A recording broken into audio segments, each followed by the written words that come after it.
A little backstory. When I was 19, I lived with my mom in a ranch-style house on a road that backed up to a large field.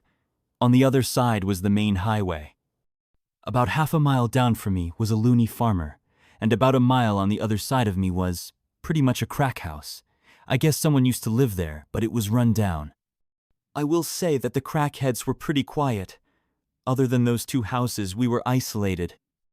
At the time, I was working full-time and going to school full-time. One of my classes ended at 10:30 p.m. I often wouldn't get home that day of the week until about 11:15. I was driving home one night, and I noticed some guy walking down the road. He had a yellow shirt and track pants. I remember his outfit because it was stupid. It wasn't weird to see people walking down my road because of the whole crack house thing, but I instinctively looked over at him when I drove past.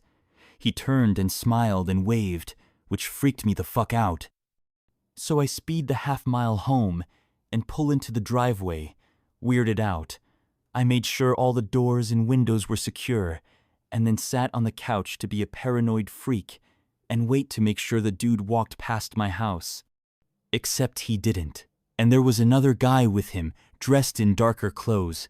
They actually walked up my driveway and started playing around with my car, testing the handles and stuff. In my hurry, I forgot to grab my phone from my car, so I was kind of worried that's what they were after, until the guy in yellow started approaching my door. I'm freaking out, so I go and wake my mom up. She's bleary, and I'm trying to explain the situation when we both hear the doorknob turn very slowly. Good thing it was deadbolted. She got out of bed, walked to the door, and then the yellow shirt knocked. I perched up on the couch so I could get a good look at him and his friend, still in the driveway. The porch light was on because of the sensor. You dropped your wallet. My mom said. Yeah? I told my mom that I had my wallet.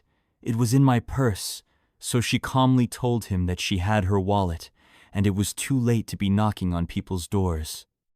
I remember perfectly what he said next, even though this was about 6 years ago. Okay, I'm not a bad guy, just so you know. We were all pretty still. No one moved, not even the guy at the door.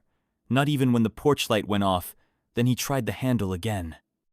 My mom told me to call the cops so she could get the gun, and I told her I didn't have my phone, so she walked to the kitchen to grab hers from the charger.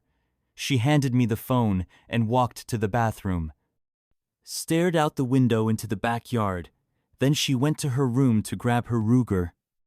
I was talking to the cops and explaining the situation, all while watching the two guys, explaining that there were two suspicious guys at our door when my mom came back out and said, One in our backyard, too. which explained why she had looked out the bathroom window. She glimpsed him from the kitchen and went to get a more discreet look. My mom walked back over to the door with her gun and loudly said, "If he tries the handle again, I'm just going to open the door and shoot him." Fuck knows why she said that instead of waiting for the cops to arrive. But the guys took off down the road. I told her, and she rushed to the bathroom, where the guy apparently in the backyard saw his friends running down the road and sprinted off too. They were going in the direction of the crack house. The cops searched our house and our yard and went to the drug house, where they found 5 dudes hanging around. One was the yellow shirt guy, and I'm assuming his friends were with him. They did get arrested, and nothing weird like that ever happened again, but I was on edge for a while. I still make sure the doors are locked at all times every day, even though I live in a much nicer area now. Thank you, and please give a thumbs up and subscribe. See you in the next video.